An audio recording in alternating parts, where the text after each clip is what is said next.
정책위 경제다에 참여해 주실 김준일 평론가님 그리고 윤영중 대표님하고 같이 오늘은 인사드릴게요. 안녕하세요. 네, 안녕하세요. 예, 안녕하세요. 네, 반갑습니다. 근데 지난주에 그 김준일 평론가님 나오셔서 이야기하면서 이재명 대표의 먹사니즘 평가하시면서 보수 정치인 선언이다. 이런 코멘트 하셨었어요. 그거 여전히 유효합니까? 아니 그러니까 이게 말을 하다 보면 평론을 하다 보면은 약간 과장할 때가 있잖아요. 뭐 보수 정치인 선언이다라고까지 간 거는 조금 이제 이거를 강조하기 위해서고 우클릭은 맞죠. 저는 뭐 우클릭에 대해서는 이견이 없다고 봅니다. 그러니까 이제 뭐 중도 확장이라는 표현을 쓰기도 하고 이제 우클릭이다. 예를 들면 뭐 종부세의 대상을 뭐 폐지까지는 아니더라도 뭐 감축한다. 뭐 이렇게 얘기하는 거는 이거는 우클릭이 아니라고 볼 수가 있나요, 이거를?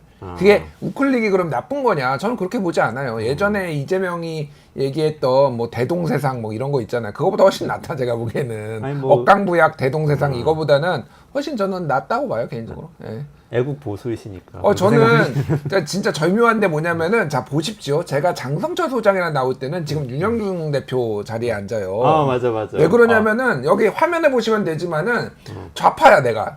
장성철보다는.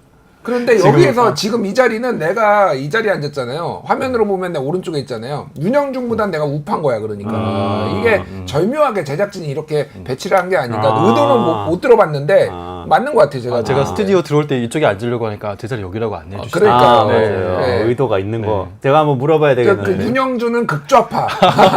저는 절대 아닙니다. 중도 우파. 시장주의자입니다. 아니, 시장주의자. 구구파. 저기 장성철은 구구파. 아니, 그거 아세요? 김준일 평론가님이 네. 계속 얼굴 천재 주장하시다가 네. 애국 보수라고 애국 보수. 이렇게 지난 방송에 한 번 이렇게 딱 얘기를 하셨어요.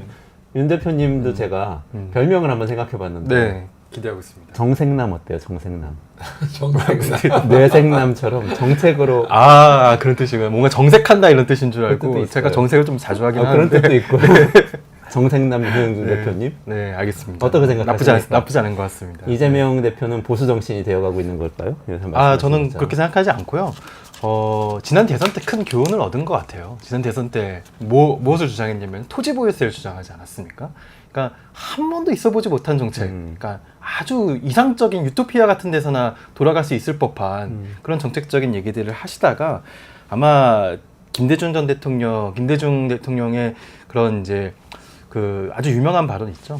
국민과 한보 두보 앞서 나가려고 생각하지 말고 반보만 앞서 나가야 된다. 정치인이라면. 예, 그 말씀 하셨는데 아마 그 말씀을 좀 뼈에 새긴 게 아닌가라고 생각을 합니다. 그래서 저는 이제 최근에 발언들이 일단 세금이라는 얘기 자체가 굉장히 예민한 이슈잖아요. 세금을 무조건 올린다 이렇게 얘기할 게 아니라 세금을 종합적으로 어떤 수준으로 가져가려면 그에 부합하는 반대급부인 복지 정책도 어떤 수준으로 가져가야 된다는 걸 같이 제시해야 됩니다. 근데 아직 그거가 잘 제시가 이제 국민들에게 와닿게 제시가 되지 않은 상태니까 세금에 대해서는 조금 더 이제 사람들의 공론을 모아가는 그런 단계이다. 예, 그렇기 때문에 지금은 중도까지 포섭해서 우리 사회를 좀 어떤 방향으로 이끌어 나갈지를 이제 천천히 이제 좀 제시하는 단계이기 때문에 좀 반보 전략이라고 저는 생각합니다. 반보 오른쪽으로 갔다. 오른쪽으로 가고 있는 건 맞네요. 반보 오른쪽으로 가서 이제 같이 앞으로 가려는 전략이 아닐까. 네. 근데 좋게 보자면 오늘의 저의 질문은 그럼에도 불구하고 오늘 법사위를 통과하고 국회 본회의로 민주당이 주도해서 간 법안이 전국민 25만 원 민생회복지원금 관련 법안이에요. 그 발의해서 본회의 갔고 아마 통과는 될 것 같아요. 물론 또 대통령이 거부권 행사하고 뭐 이런 수순이겠지만 근데 이거는 기본소득제로 가는 길 아닌가 하는 생각을 한 거예요. 근데 이 기본소득제라는 건 이재명 대표가 트레이드 마크로 쭉 이렇게 성남시부터 시작해가지고 밀고 온 그런 정책이고 이건 어떻게 보면 굉장히 현재로서는 도입한 국가가 없기 때문에 굉장히 진보적인 정책으로 이렇게 여겨지는 정책인데 지금 25만 원 지원금 여기서부터 출발해서 그럼 이재명 대표가 만약에 쭉 본인의 의도대로 돼서 대선까지 간다고 그러면 기본소득제를 밀고 가는 것인가? 일단 이게 저의 첫 번째 질문이에요. 이재명 후보 지금 이제 전당대회 중이니까 이재명 후보는 제가 이거 준비하면서도 좀 찾아봤는데요. 기본소득의 진심이에요. 네. 왜냐면은 물론 이제 지난 대선 때 기본소득의 의제가 사라졌다. 예, 그렇게 평가하실 수도 있지만 가장 중요한 연설에서 어떻게 발언을 했는지 봐야 됩니다. 지난 3년간 지난 2년간 이재명 후보에게 가장 중요한 연설이 뭐였냐면은 교섭단체 대표 연설과 이번 전당대회 출마 연설입니다. 모두 다 빠지지 않고 기본소득과 기본사회를 언급했습니다. 예, 일단 2022년 8월에 있었던 전당대회, 9월에 있었던 교섭단체 대표 연설에서 그 기본사회를 언급하면서 바로 이렇게 시작을 하거든요. 국민 여러분, 선입관을 버리고 상상을 한번 해보십시오. 이 얘기부터 하면서 무슨 얘기를 하냐면은 가난을 증명한 사람을 골라 지원하지 않고 모두를 지원한 다음에 불필요한 몫을 환수하면 어떻겠습니까? 예. 이게 기본소득을 많은 분들이 그냥 지급하는 제도라고 생각하시는데 그냥 지급하는 제도가 아니거든요. 모두에게 지급한 다음에 어떻게 보면은 세금을 선별적으로 환수하는 제도이기 때문에 요 구조를 설명한 거예요. 그래서 빠짐없이 기본소득을 언급했고 그리고 민생회복지원금도 총선 국면에 물론 이제 자영업자 지원이라는 성격이 강하긴 하지만 그 시점에 맞춰서 기본소득의 형태로 또 제안을 했기 때문에 기본소득에 앞으로도 일관된 목소리를 낼 것으로 예상하고 있습니다. 어떻게 보세요, 김진일 평론가님? 그러니까 먼저 이 얘기를 하기 전에 이제 이 윤영준 대표님 그리고 그리고 우리 이원재 대표 그 진행자님의 어떤 이 성향에 대해서 요 기본소득에 대한 입장에 대해서 얘기를 먼저 제가 생각하는 말을 얘기를 해놓는 게 시청자분들이 이해하기 좋으실 거예요. 랩2050 전 대표시고 랩2050 현 대표시잖아요.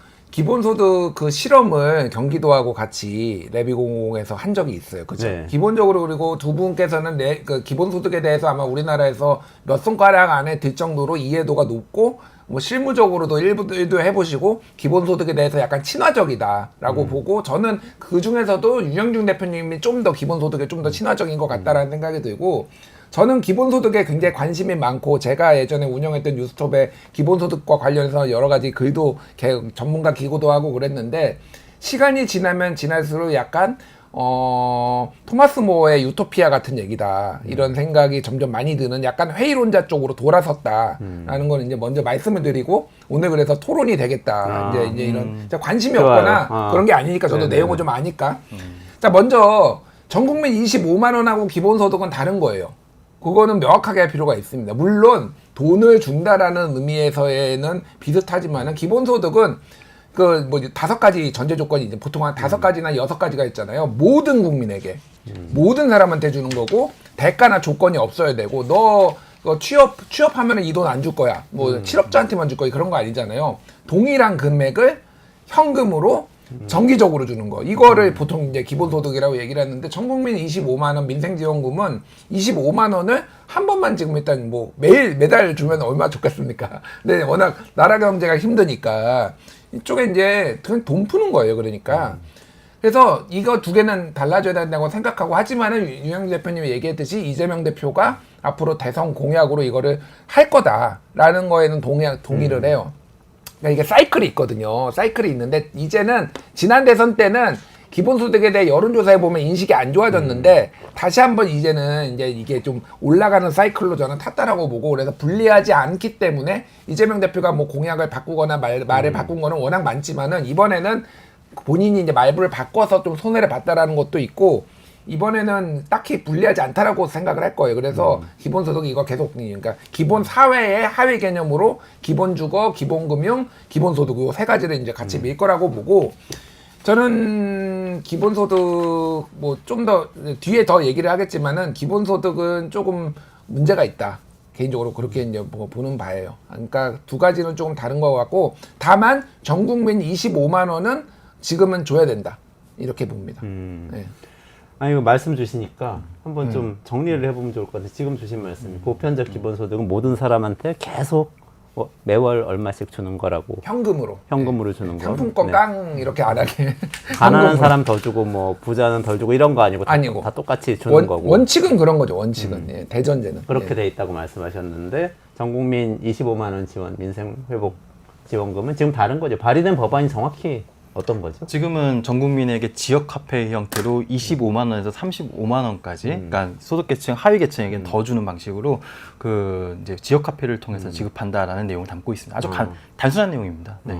근데 아까 윤형중 대표님 얘기하신 내용의 핵심은 요 법안을 첫걸음이고 쭉 지금 민주당에서 이재명 대표가 계속 반복해서 얘기하고 있는 기본사회 개념 같은 것을 보면 거기까지 쭉 가는 로드맵이다.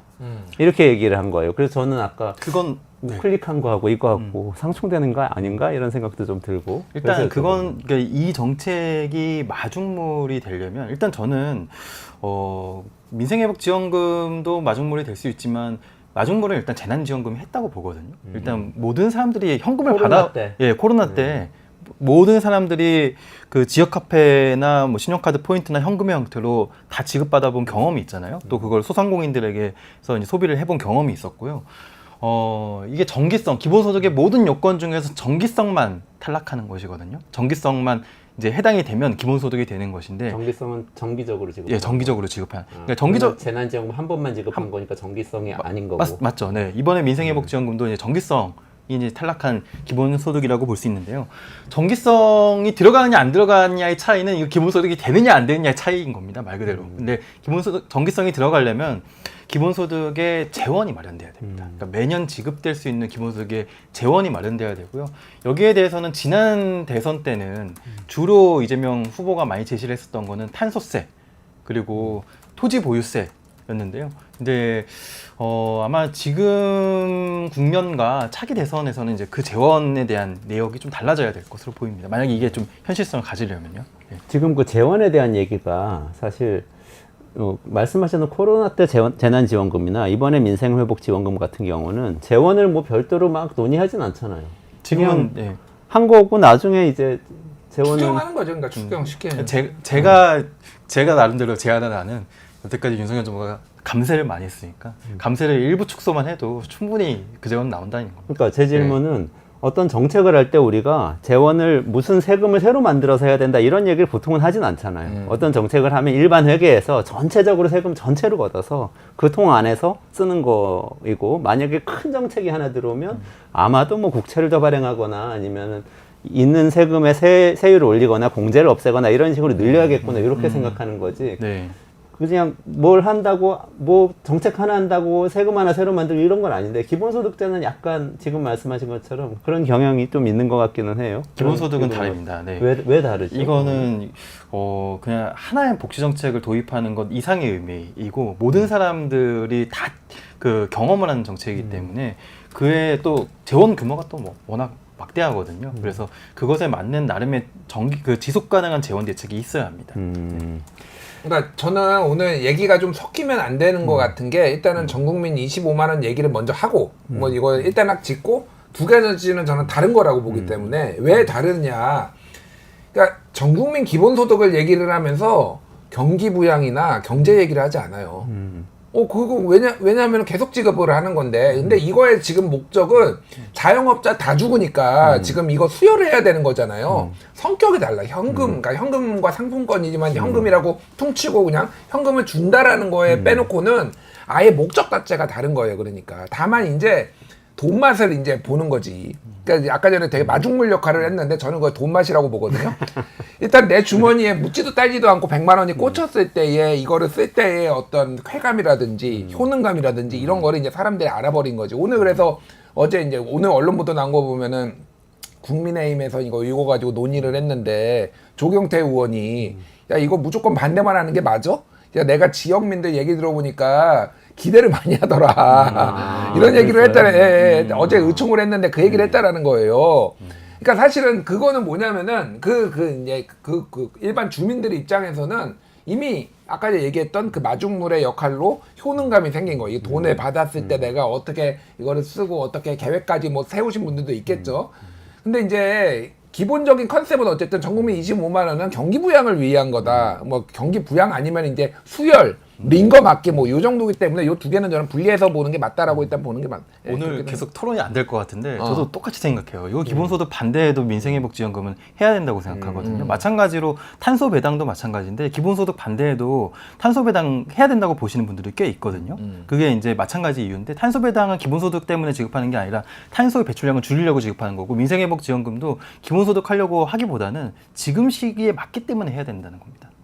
근데 사실은 민생회복지원금 계속 반복하다 보면 기본소득세 되는 거 아니에요? 저는 이재명 대표 생각이 그런 것 같은데요. 어떻게 보세요? 아니, 그러니까 그게 돈 맛이라니까요. 그러니까 돈만 한번 보면은 이거 사람들이 왜 안 주냐 이렇게 할 수밖에 없다. 그러니까 이게 정책적이라기보다는 제가 보기에는 일단은 일종의 정무적 판단이 좀 끼인 것 같아요, 사실은. 그러니까 어쨌든 기본소득을 나중에 이제 추진을 하고 이걸 걸려면은 이게 코로나도 벌써 오래됐잖아요. 그러니까 2020년 때 이제 받은 거잖아요. 이제 근래에 받아야지 이게 상기가 된단 말이에요. 그런 효과를 한 거지 두 가지의 성격은 다르다. 뭐. 근데 김준일 평론가님 아까 윤영중 대표가 얘기한 이재명 대표는 기본소득의 진심이다. 이건 어떻게 생각하세요? 저는 잘 모르겠어요, 솔직히. 그렇게 진심이었으면 지난 대선 때나 중간중간에 그렇게 가차없이 버렸을까? 뭐 인생 뭐 버리지 않았다라고 주장하시는 분들도 있지만 제가 보기엔 그냥 버린 게 맞고요.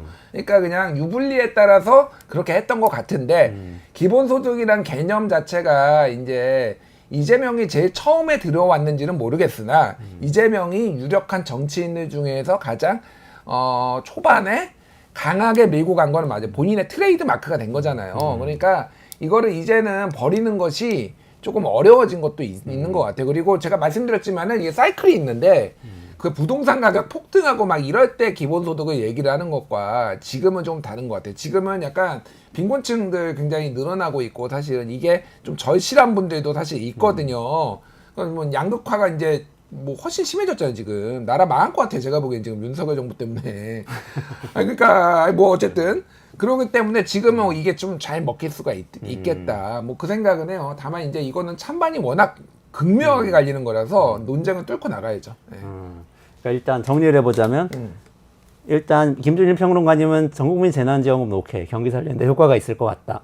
기본소득제는 모르겠다. 의구심이 있다. 윤영중 대표님은 두 개가 어쨌든 두 가지 다 전 찬성하는 찬성하는 입장이다. 네. 그리고 이재명 대표는 두 가지 다 진심일 거다. 그리고 김준일 평론가님은 사실 전국민 재난지원금 하려고 하는 거 맞는데 기본소득은 하려고 그러는지는 의구심이 든다. 하려고 하는지 의구심이 드는 게 아니라 진심인지를 모르겠다고요. 진심이 아니다. 그러니까 필요하니까 유리하니까 할 것 같아요. 정치적으로 제가 보기엔. 유리하니까 예. 하려고 할 수는 있겠으나 예. 정치적으로 유리하지 않으면 또 접을 수도 있겠다. 저는 이런 바로 생각이 접는다고 들어요. 봅니다. 그러면은 지금 이번에 법 통과는 되겠죠? 본회의에서 오늘 오후에 뭐 표결한다고 그러는데 네. 그거를 그다음에 뭐 의심할 여지는 없죠. 늘 약속대로처럼 해왔잖아요. 그리고 대통령은 통과와 또 거부를 거부권. 하겠죠. 이렇게 네. 통과시키고 거부하고 하는 과정은 의미가 있어요, 그런데? 그러니까 저는 이 내용과 이게 전국민 25만 원은 기본소득을 일단 뒤로 제껴놓고 전국민 25만 원의 내용과 이 방식은 분리해서 봐야 된다라고 보는데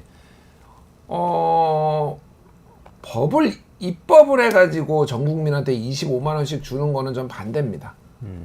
이게 소위 말하는 이제 처분적 법률 뭐 이렇게 한동안 나오다가 지금 얘기가 안 나오는데 처분적 법률인 게 뭐냐면은 쉽게 얘기를 하면은 행정부를 뛰어넘어가지고 이게 입법을 하는 순간 이렇게 조치와 입법을 결합을 한 거예요. 그래서 이게 입법을 통해서 즉각적인 행정처분이 이루어지게 한다는 거거든요.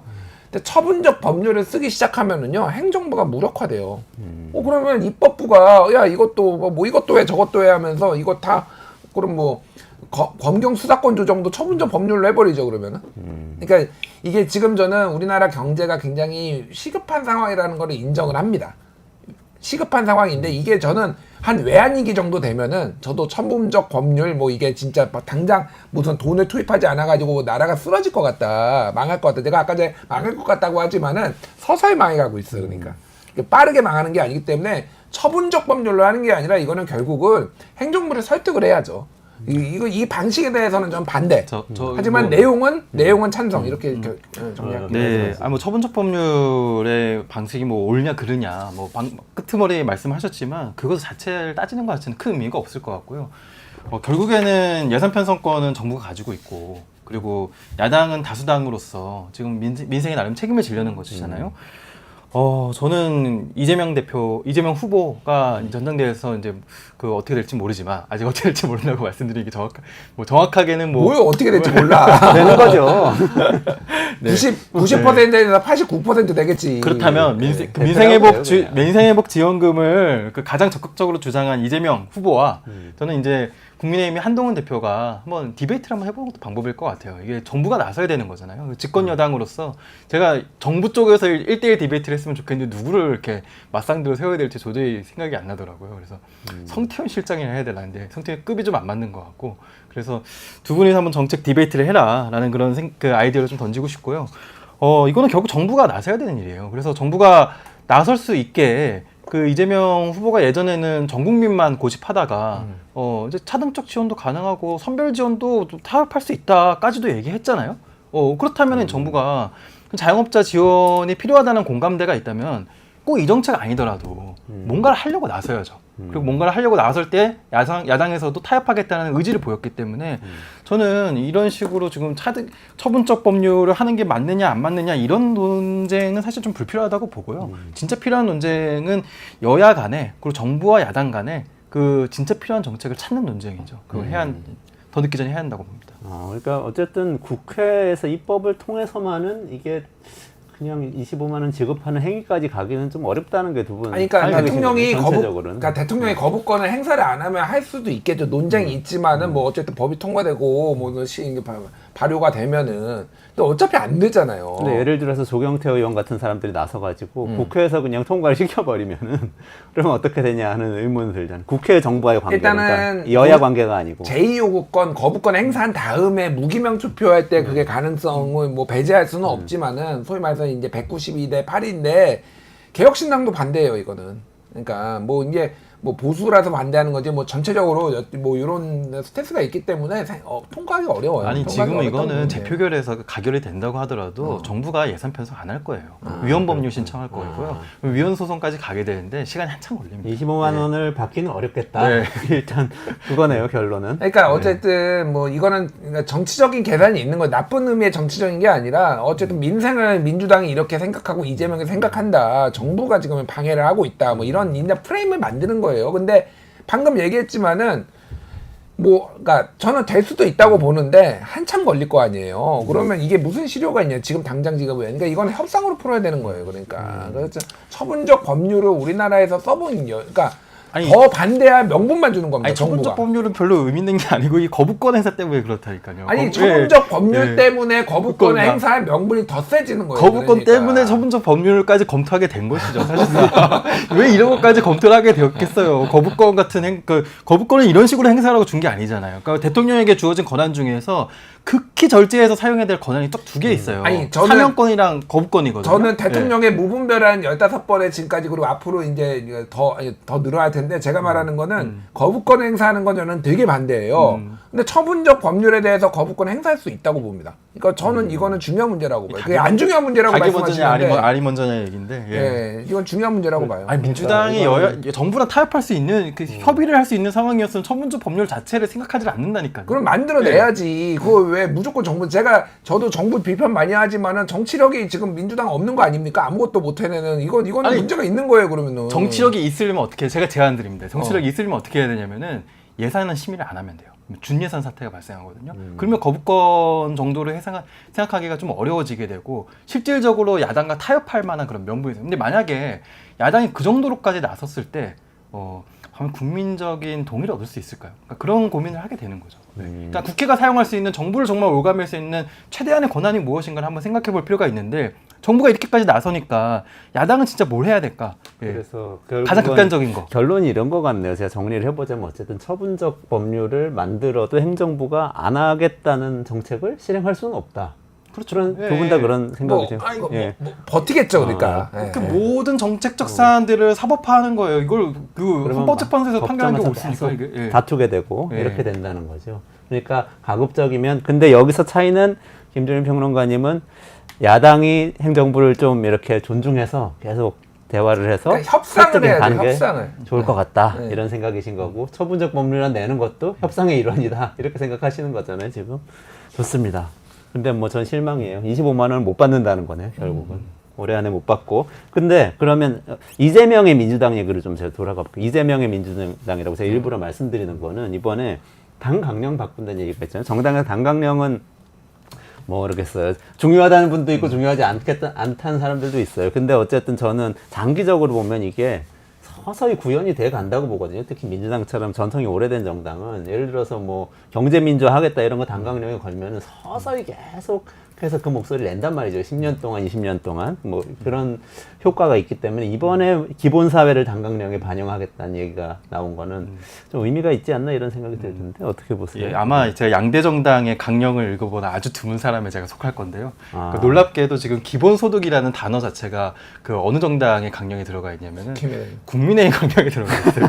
민주당 강령이 없어요. 예, 예, 국민의힘 강령에 들어가 있고 왜 들어갔냐면은 사실 김종인 비대위원장 예전에 시절에 이제 들어갔습니다. 그래서 그 기본소득 그 강령은 아직 이제 민주당에 안 담겨 있고 민주당이 이번에 이제 기본사회라는 이제 단어를 강령에 넣겠다라는 이제 전준희 그 정우로 대변인이 이제 전당대회 준비위원회. 전당대회 준비위원회에서 이제 전국 당원대회 준비위원회에서 이제 발표를 했는데요.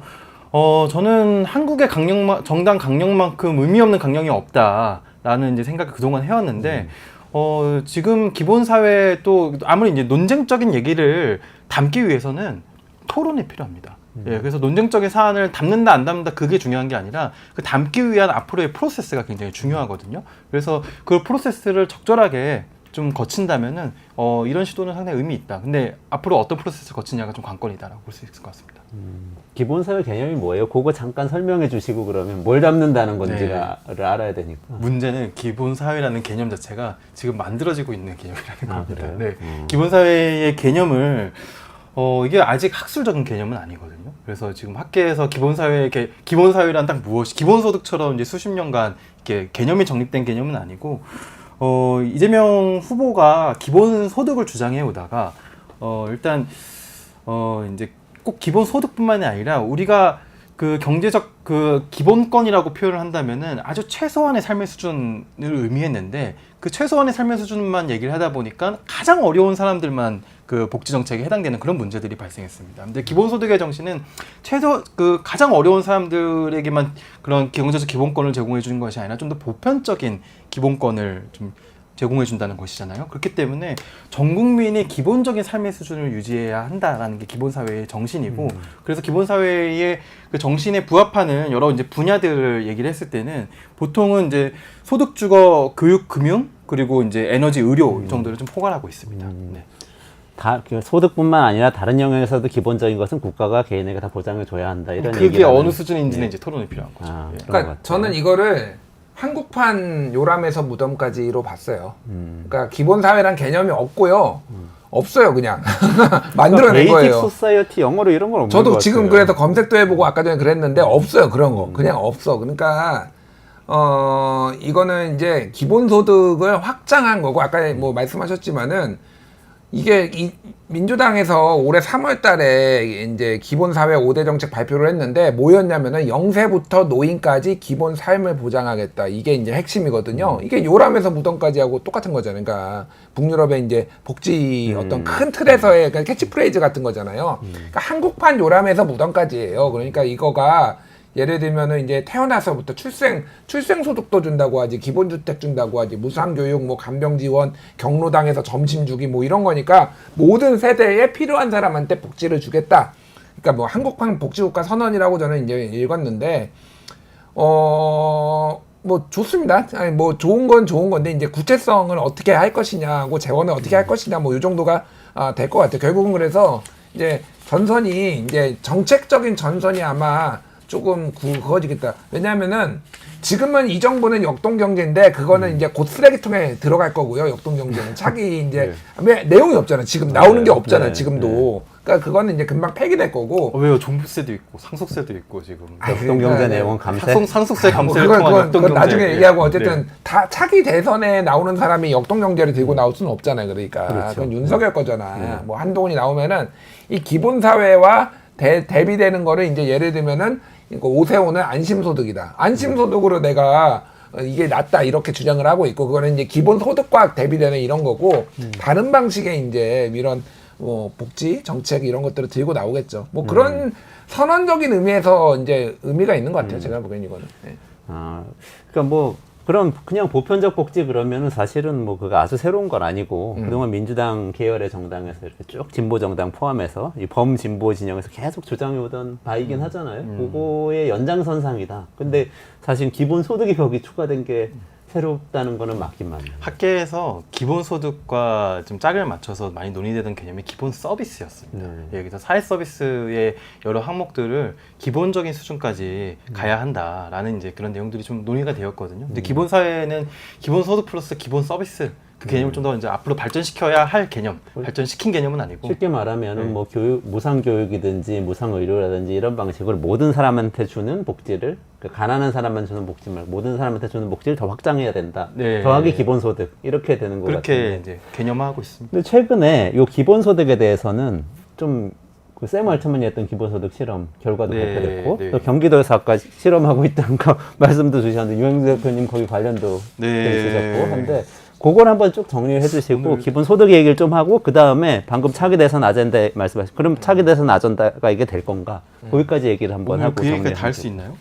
간략하게 조금 얘기해 주세요. 기본소득 얘기해보죠. 샘 알트만 실험 샘 알트만 정리해 주시면 될 것 같아요. 네, 그 샘 알트먼은 우리가 오픈 AI 챗 GPT로만 알고 있지만 사실 기본소득에 대해서 관심을 좀 오래전부터 가졌던 분이시고요. 이분이 원래 전 직장이 Y 컴비네이터였잖아요. Y 컴비네이터에서도 기본소득 실험을 진행한 바가 있고 이번에 이제 발표한 기본소득 정책은 2020년 11월부터 2023년 10월까지 한 3년 정도 그리고 텍사스와 일리노이주에 여기서 이제 특징점은 그 모든 사람들에게 모든 사람 중에서 무작위 추출했다는 게 아니고 저소득층 가운데 저소득층 가운데 3,000명을 대상으로 그 매월 매월 $1,000, 1,000명에게는 매월 $1,000, 그리고 대조군에게는 대조군 2,000명이 있는데요. 대조군에게는 이제 $50 지급한 내용을 이제 그 지급한 결과가 어떻느냐 그걸 때 살펴본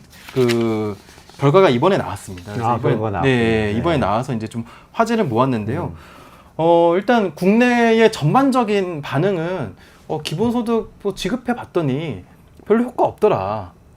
이재명 민주당 좀 다시 생각해봐야 되는 거 아니냐 이런 식으로 글을 쓰신 분들이 꽤 있으시던데 저도 그런 줄 알고 있었는데 한번 그 원문을 찾아서 좀 살펴보다 보니까 그거 좀 잘못 해석한 게 아닌가 라는 생각이 들어요. 왜냐면은 일단 기본소득 실험에 대해서 간단하게 먼저 말씀드릴게요. 기본소득 실험하면은 일단 좋게 나올 것 같아요? 나쁘게 나올 것 같아요? 좋게 나오지 않을까요? 당연히 좋게 나오죠. 실험이란 건 기본적으로 네. 특정한 대상자한테 일정 기간 동안 그냥 지급하는 그렇죠. 거잖아요. 나한테 나가는 건 없고 들어오는 것만 더 있잖아요. 네. 다 좋아지겠죠. 그러니까 기본소득 정책 실험의 진짜 장단점을 제대로 보려면은 기본소득 재원을 마련하기 위한 세금을 거두는 실험까지 같이 해야 돼요. 제대로 보려면. 근데 그렇게는 안 하잖아요. 지급하는 실험만 합니다.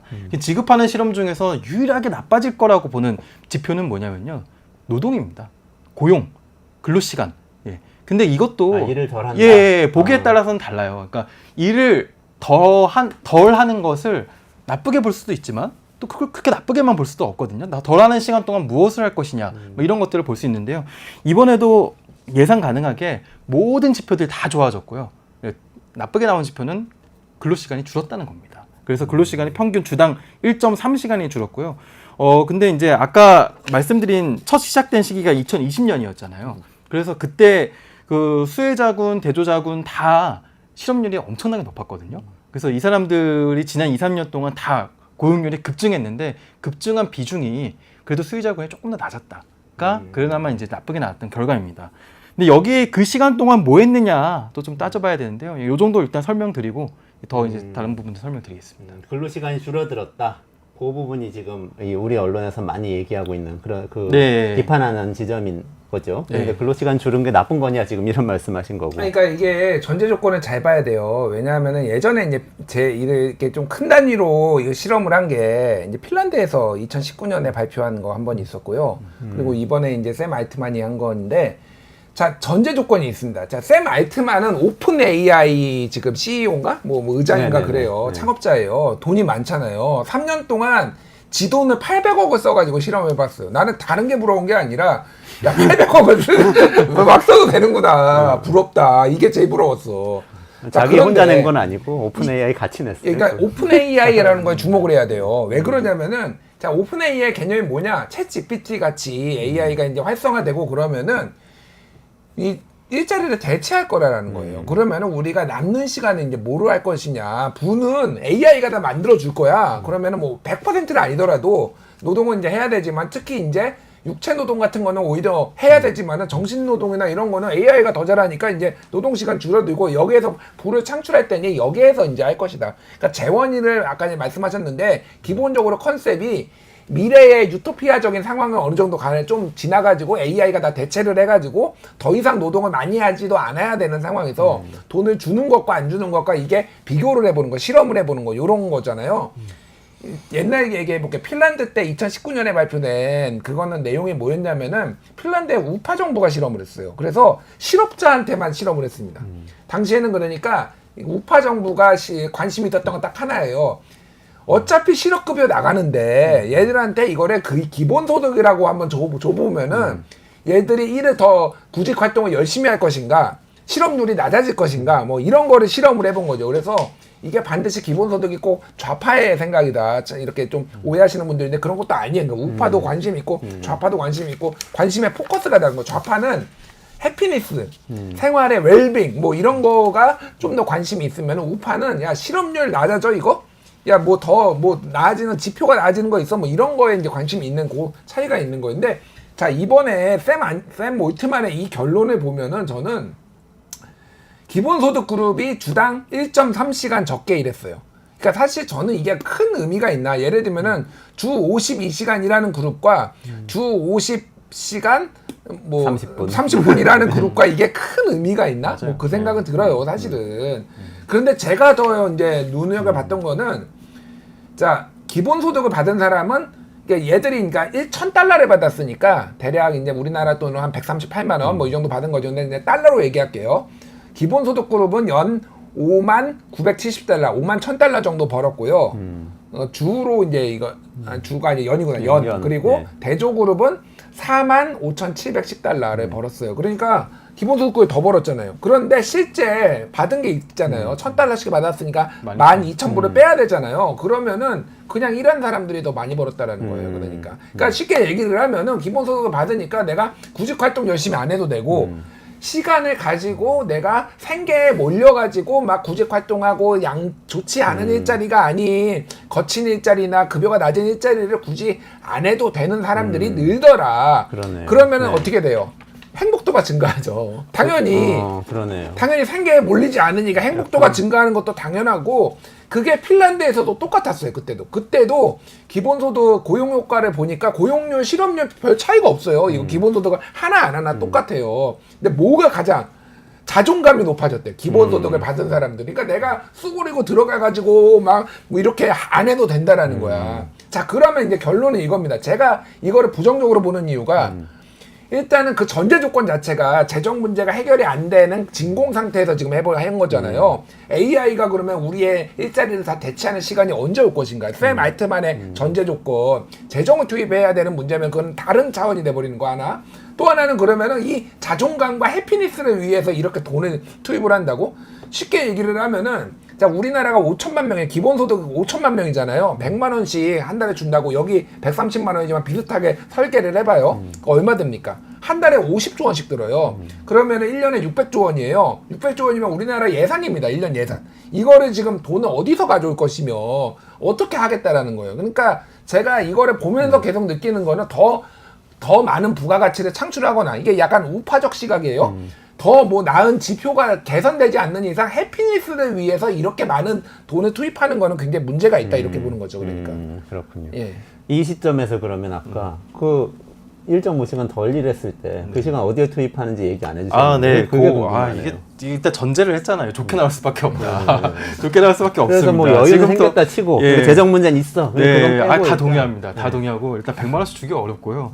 일단 다 좋게 나와요. 고등교육에도 등록을 했고요. 형편없는 일자리를 뭐 갈 이유가 사라졌고 더 잘 맞는 일자리 찾을 기회가 생겼고요. 심지어 뭐 음주량도 감소했고 진통제 처방도 감소했고 또 어떤 배선이라는 사람은 그 자녀가 이제 자폐증이나 ADHD 앓고 있는데 이 아이들을 놔두고 일자리에 가야 했는데 그런 일을 할 이제 그 좀 줄이고 자녀들을 돌볼 수 있는 시간들이 가족들을 훨씬 더 많이 돌볼 수 있게 되었고요. 또 심지어는 이제 오픈 AI 샘 알트먼답게 창업을 얼마나 하느냐, 또 창업할 의지가 얼마나 있느냐 이런 것들도 많이 보았거든요. 그래서 사업을 시작할 가능성도 대조군에 비해서 한 평균 3% 증가했는데 이 효과는 흑인과 여성에게 더 효과가 컸다. 뭐 이런 얘기들을 하고 있습니다. 그래서 전반적으로 다 좋게 나왔는데 물론 전제가 일단 돈 주는 효과니까 당연히 다 좋게 나옵니다. 네.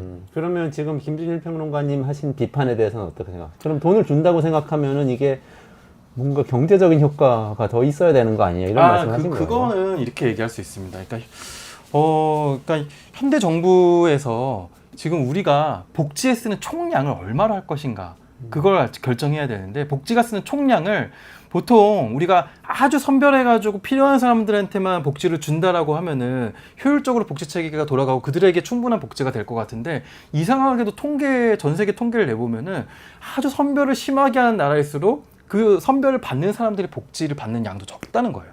조금 더 복지 정책이 조금 더 보편적이고 관대하게 갈수록 실제로 가장 어려운 사람들이 받는 복지도 괜찮고 또 그런 나라도 재정의 상황도 괜찮다는 거예요. 그런 나라에서는 전반적으로 자신들이 받는 복지에 대응해서 세금을 낼 그런 의향도 생기고요. 그래서 이게 재분배의 역설이라고 학계에서는 표현을 하는데 그래서 우리나라는 이 재분배의 역설을 좀 풀어야 되는 그런 상황이기 때문에 조금 더 보편적이고 관대한 그런 복지 정책을 통해서 복지에 대한 공감대를 좀 넓혀야 되거든요. 그걸 하기 위한 여러 가지 방법들 중에 기본소득이 상당히 유효한 방법이다라고 저는 얘기를 하고 있는 거예요. 어쨌든 복지를 넓혀가야 하는 게 큰 흐름에서 맞다. 네. 넓혀가는 방법으로 기본소득이 예, 중요하다. 거기에다가 이렇게 기본소득을 말씀하신 또 거네요. 왜 얘기하냐면은 짧게 얘기해볼게요. 모든 사람들에게 세금을 차등적으로 거두는 거는 굉장히 쉬워요. 예. 근데 어려운 사람을 골라서 그 복지 혜택을 차별적으로 지급하는 것은 굉장히 어렵습니다. 예, 그래서 우리가 모든 복지 정책을 기본소득으로 대체하자는 게 아니라 복지 정책의 일부를 기본소득으로 시작을 하자는 거예요. 이걸 복지의 중층화 정책이라고 그러고 그 기본소득을 1층이라고 표현하는데 모두에게 거두는 거는 차등적으로 그건 슈퍼컴퓨터로 하거든요. 국세청 슈퍼컴퓨터로 하기 때문에 굉장히 쉽고 인력도 많이 안 들고 그렇다는 인력 거의 거. 안 듭니다. 네. 프로그래밍만 미리 해놓으면 됩니다. 주는 거는 건데 예. 공무원 인력도 많이 들고 그렇죠. 그렇다는 찾아내야 거예요. 되고 그 복지직 공무원들 제일 힘들거든요. 그 지자체에서. 그래서 우리가 이런 행정 체계를 다 갖춰 놓았기 때문에 국민들의 공감대와 동의만 얻을 수 있으면 그런 정책들을 만들어낼 수 있다는 겁니다. 그렇군요. 여기까지 얘기하고 다음 대선 얘기까지 하고 마무리해야 될 것 같아서 하실 말씀 있는 것 같은데 아니요. 우리 그러니까 다음 주로 네, 한 번 더 해야죠. 이 기본소득 얘기 한번 안심소득 얘기도 한번 해야 되고요. 안심소득하고 예. 기본소득 비교를 하면서 안심소득 대 기본소득을 한 번 더 해야겠네요. 예, 기본소득은 제가 또 비판할 뭐 이렇게 논할 부분이 꽤 많은데 네, 어쨌든 네. 오늘 여기까지. 아, 그러시죠. 그러면은 일단 그 오세훈 시장이 아까 안심소득 내용은 나중에 다루기로 하고 오세훈 시장은 안심소득 대 기본소득 차기 대선 구도가 될 거다. 그러면서 이제 은근히 본인을 차기 국민의힘 후보로 이재명 대표를 차기 민주당 후보로 상정하면서 인터뷰를 했어요. 그 기사를 제가 봤는데 그렇게 될 가능성이 있어요? 그러니까 기본소득이 일단 큰 의제로 떠오른다는 의미이고. 아니 저는 오세훈 시장이 만약에 나오면은 안심소득을 본인이 트레이드 마크로 밀 것 같아요. 그러니까 안심소득 아주 짧게 말씀드리면은 골자는 뭐냐면은 중위소득에 미달하는 가구의 소득 부족분의 절반 정도를 정부가 보전한다라는 거예요. 그러니까 어려운 분들 더 많이 준다. 그러니까 50% 상위 50% 빼고 하위 50%인데 그러면은 중위소득에 여기는 다 뭐 여기는 중위소득이 뭐 예를 들면은 1년에 5천만 원이다 그러면 여기는 4천만 원만 벌고 여기는 3천만 원만 벌고 여기는 2천만 원만 벌잖아요. 자 그러면은 5천하고 2천하고 갭이 3천이잖아요. 그러면은 한 1,500 정도 지원해 준다. 절반만. 그러니까 어려운 분들한테 더 주는 건 지금 복지하고 좀 비슷한데 예, 예. 그걸 확 높여가지고 중간까지를 어려운 분들이라고 정의를 하는 게 큰 어떻게 거네요. 보면은 저는 보수에서 그동안 해왔던 것 중에 나쁘지 않다라고 봅니다. 여기는 뭐 하위 30%만 주네 뭐 이런 네. 얘기 하다가 네. 꽤 나는 뭐 괜찮은 지금 한 5%밖에 안 돼요. 하위 뭐 30% 가 생계급여 엄청난 대상자. 거예요. 아니 그러니까 예를 들면은 뭐 하위 그러니까 5%, 하위 5%인데. 하위 5% 이내입니다. 네. 그러니까 뭐 그러니까 정책에 따라서 뭐 다 혜택이 다른데 어쨌든 그런 거에 비하면은 상당히 이거는 많이 이제 상당히 진전된 거다. 전향된 거다라고 그럼 차기 보고. 의제로 떠오를 가능성이 있다. 오세훈이 근데 대선 후보가 될 가능성이 낮아가지고 지금 아, 그 모릅니다. 가능성 맞아요? 아니 뭐 현재로서는 쉽지 않다. 근데 뭐 그건 나중에 또 한번 자리를 하면 될 것 같고 어쨌든 만약에 오세훈이 나오면은 이거는 쟁점이 그러니까 여러 전선 중에 하나의 전선이 될 가능성이 있어요. 제가 보기에는. 마지막으로 윤 대표님 여기 의견 주시고. 저는 그 반심소득은 상당히 진보적인 정책이라고 보거든요. 그래서 정말 이것에 진심이라면은 차기 대선에서 진짜 오랜만에 좀 볼만한 정책 토론이 이루어질 수 있지 않을까. 네, 말씀하신 대로 오세훈 서울시장이 정말 국민의힘에서 대선 후보가 될 가능성이 높으냐. 저는 그걸 한번 좀 따져봐야 될 것 같아요. 근데 저는 김준일 대표보다는 조금 더 가능성을 높게 보고 있습니다. 네, 왜냐면 제가 몇 프로인 줄 알고 내가 몇 프로로 생각했는데 아주 어렵다고 보셨잖아요. 까볼까요? 몇 네, 프로입니까? 저는 몇 오히려 프로? 저는 한 20%. 20%. 저는 45% 정도. 45%. 네. 가능성 상당히 있네요. 좋습니다. 그러면 기본소득 대 안심소득이 될 가능성도 높고, 그러면 사실 우리나라 복지 확대의 길로 가는 거네. 보수나 진보나 그런 후보들이 만약에 나온다고. 진심이라면요. 진심이라면. 안심소득의 진심인지 여부는 나중에 네. 또 따져보기로 하고요. 오늘 여기까지 마무리하도록 하겠습니다.